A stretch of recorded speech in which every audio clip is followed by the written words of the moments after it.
I don't know if anybody here looks crazy enough to run for office. But that's right, we do. Yep. It is a selfless job.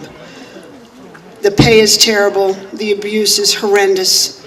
The hours are long. But the things that they do on our behalf can be absolutely wonderful.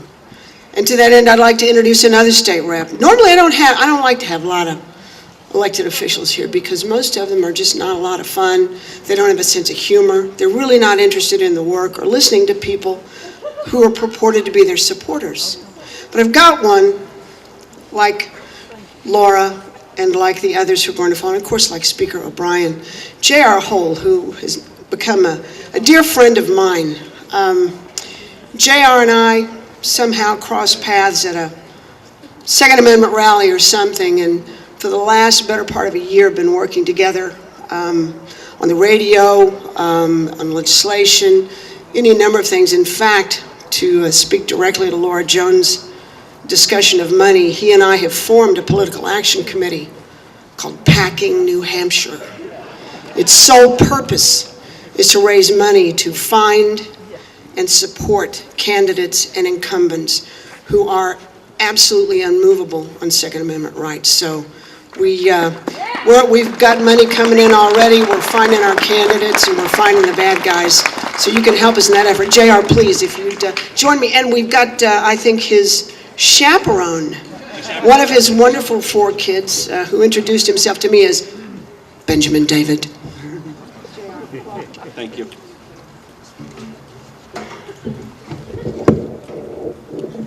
Thank you. Can everybody hear me? I'm going to start with a letter from a constituent, and then I'm going to go into a talk. Oops. Representative Hoell, I live in Bow, and I read about your carry bill today. This is 1264, before it was co-opted. I'm disappointed to read how this bait and switch occurred. These sorts of disingenuous parliamentary gimmicks are the prime reason why so many people choose not to participate or get involved in their own governance. The actions of this week have clearly undermined public trust in these elected officials. Regarding this commission and the discussion on this new bill, I want to bring up your attention that Missouri has already tried universal background checks with poor results. In short, murders actually grew at a faster rate in Missouri, and it goes on.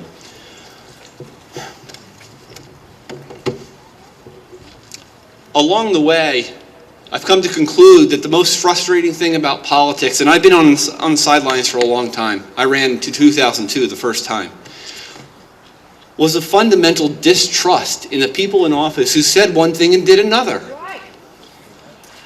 And that's why people aren't involved. Our friends aren't out there. I've given up voting. It doesn't matter. The former rep just said something about that, right? She mentioned someone who had said, yep, 30 years and hadn't voted. The time is now, guys. At the end of the day, okay, if we don't start to take back our state, we're going to look like, and I'm going to pick on our neighboring state to the south, Massachusetts.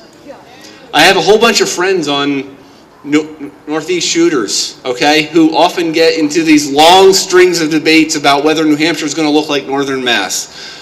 Guys, we can end that debate today. We can end that debate in 2014. How do I know that? Let's talk about election numbers. The prime sponsor of 1589, Representative Ahern from the Seacoast, won her district by 144 votes, okay? It was a floterial this time. It was 6,700 people. But in 2012, she lost that seat in a district half the size because of the different towns, some of which were the same, by 762. I'll say those numbers again. She won by 144, but in 2010 she lost by 762 in a district that was half the size. It's time to get involved, okay? It's going to mean getting in the car in November and the end of October and knocking on doors. It's going to mean writing letters, okay? It's going to mean, as Representative Jones had said, adopt a legislator. Ms. Olson and I formed a PAC because I was frustrated and she was frustrated at the fact that we continue to lose in these critical races by a small number of votes. It's not that hard to fix this. The money won't be used for my campaign. There are friends who want to see me back in who will put money aside for that. But we need to get others involved. I need help finding people. I need help in that PAC to be able to help fund their races.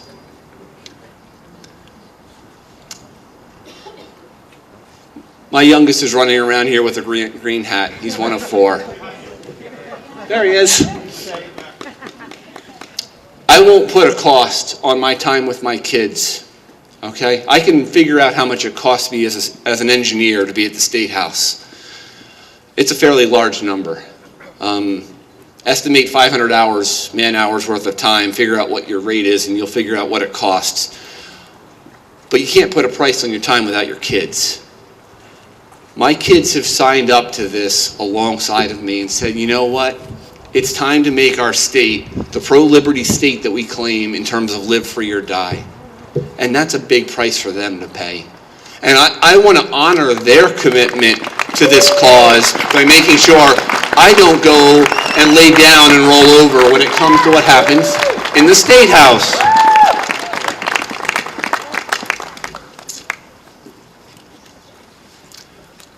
Interestingly enough, our opponents, whether good or bad, have managed to publish their agenda. I'm going to read some of it, just so I want you to think about these things. Published in Seacoast Online, Hard Lessons Learned in a Gun Background Check Defeat. Point 1, clarify that this is not a debate about guns or the Second Amendment. It's a debate about taking reasonable, limited measures to keep guns out of the hands of people with a proven history of violence and volatility. Is that what they want? No, that's the way they're going to mask what they really want, which is to take firearms away. Okay? So listen, when you hear the words common sense or reasonable or limited, that's not their goal. That's the way they're marketing their goal of taking away our firearms. Next point.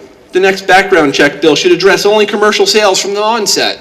Is that what they want? No, they want to prohibit firearm sales between individuals. They want every gun to go through a 4473 so that the federal government can come in and scan those documents later on to know where the guns reside.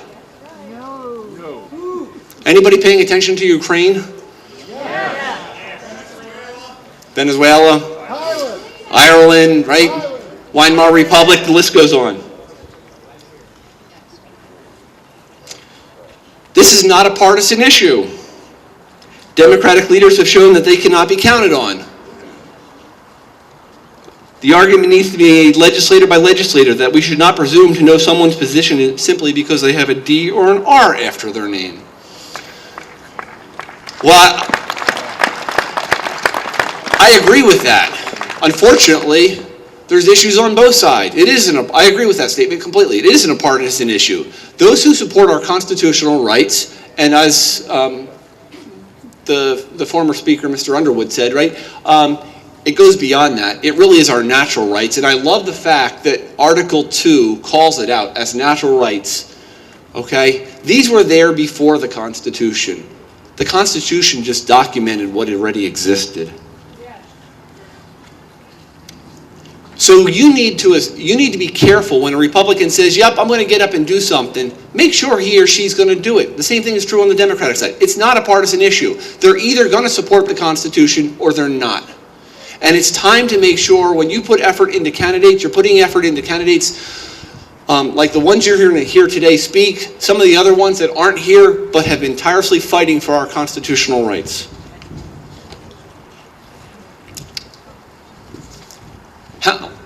Show of hands, how many people have a pet, a dog or a cat? Dogs are a great example where I'm going with this one. Okay. Did you get the dog as a little puppy? And did he do things in your living room carpet that you didn't like? What did you do back then with the puppy? Right? Snap him on the nose maybe, kind of show him to the door to make sure he leaves his droppings outside? Yeah. Why? Because you didn't like that behavior. It's time to take politicians who violate our natural rights and to show them the door.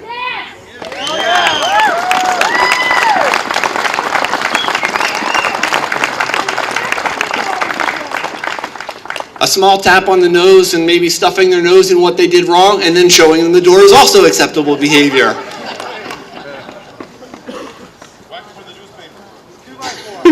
Whack them with a newspaper. Whoever said that is true. A letter to the editor, the letter that came to me in the email, and I will talk to the individual who wrote it, that letter to the editor, okay, is far more effective. Because when they have to turn around and say, oh, my rep did the following, and I'm horrified at their actions, that is really, really effective at changing things. They tell me at work you shouldn't discuss religion and politics. Well, that's kind of hard for me personally. But I have managed in all the companies I've worked for, out of the woodwork come all these people who agree with me on the Second Amendment. And I believe that it is true, which is why even in an Obama year, okay, when this state was running left because of all of the voter fraud and all the others who had come in by the busload to vote in certain districts, I still did better than I did the prior year. And that was because those said, I trust that guy up in Concord. And it's true of the people that are speaking here. The Republicans who honored their oath in general did better. We need to put the effort into finding, recruiting, and getting those candidates elected in 2014. Yes, we can have a fight about 1264 on March 5th. I will be there to do that. Okay? Someone taking a bill to fix, effectively a housekeeping bill to fix an issue between those in Vermont who can't carry here because our statute requires a license from your home state, but Vermont doesn't issue one, that they've kind of did a runaround in the rules. To take that housekeeping bill and to turn it into an anti-gun study commission is wrong. It was wrong in committee. It will be wrong on the floor. It's not germane. Even the House Minority Office came out with a publication that said it wasn't germane, but they did it anyway.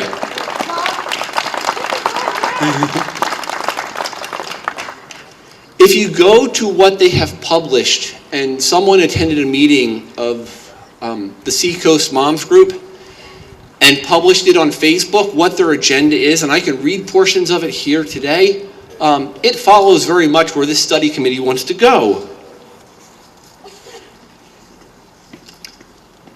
The updated amendment to 1264 by Pantelakis, Cushing, Butler, Shurtleff, and Ahern, okay, states, and this was a bill, literally a housekeeping bill. Just let those in Vermont be able to have a license here because we have automatic reciprocity with them. We can go there and carry a firearm, open or concealed. Why can't they do that here?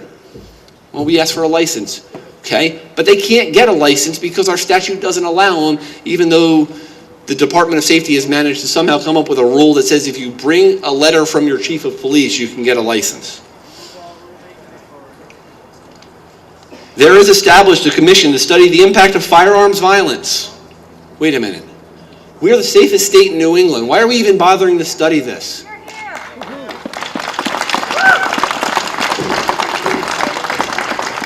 Right? These people are coming in from states to the south. Some of the sponsors on this moved in from our state to the south. Some of them moved in from New York City, in fact. There's some real issues down in their states. They have really restrictive firearms laws, and you know what? Their violence rates are a lot higher. They go on to explore options to strengthen background check system for firearm sales. And then they go into the members of the committee, which is stacked as best as I can count, no less than 8-2 in favor of taking away gun rights. Because there's probably a dealer out there who's willing to sit on the committee and say, yeah, I don't mind if everybody has a 4473. I'm going to make $25 on the deal. So it probably isn't going to be hard to find one. If that's the case, it's 8-2. Hey, bud. They complained in the press about a committee that was 3 members from the House from the majority, 3 members from the House from the minority, and a member of the Senate. And they said that was biased. I don't know how to make a fair study commission. That's exactly the makeup of the House. It's roughly 50-50. But yet they came out accusing us of having a biased study when they stack a committee 8-2 the other way.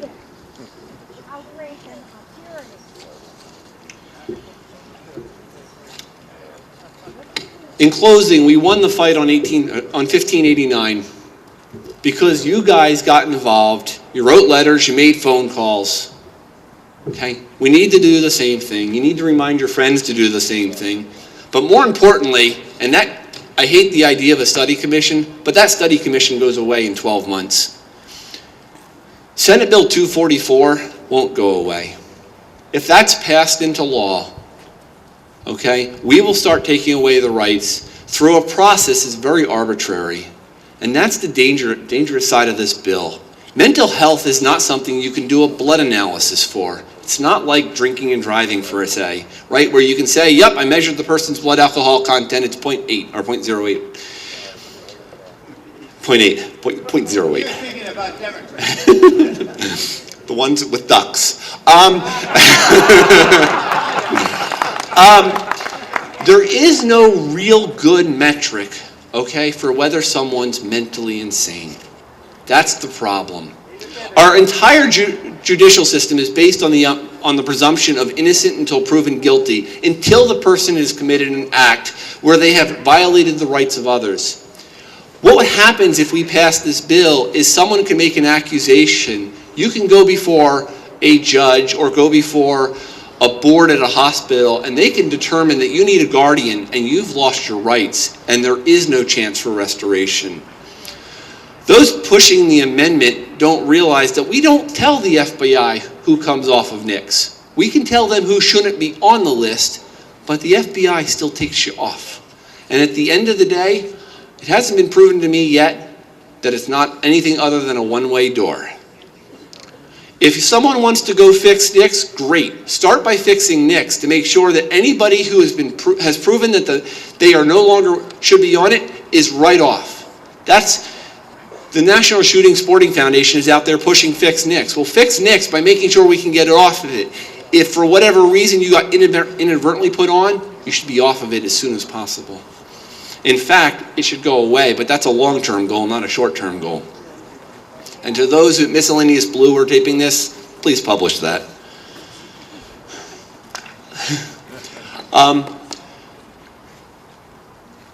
Lastly, there's been so we talked about 244. At the table over here, the table over there, there's some postcards that we want to send to the members of the Senate so we can kill this. New Hampshire Firearms Coalition is willing to underwrite all the postage to mail them in. All you have to do is fill them out. So if you can slowly during the rest of the day walk over, fill out a postcard, we will put them in one of the 2 collection boxes. We will get those mailed to the senators. It is time to start turning up the heat on the Senate and kill SB 244. With that, I'll close my remarks. Thank you.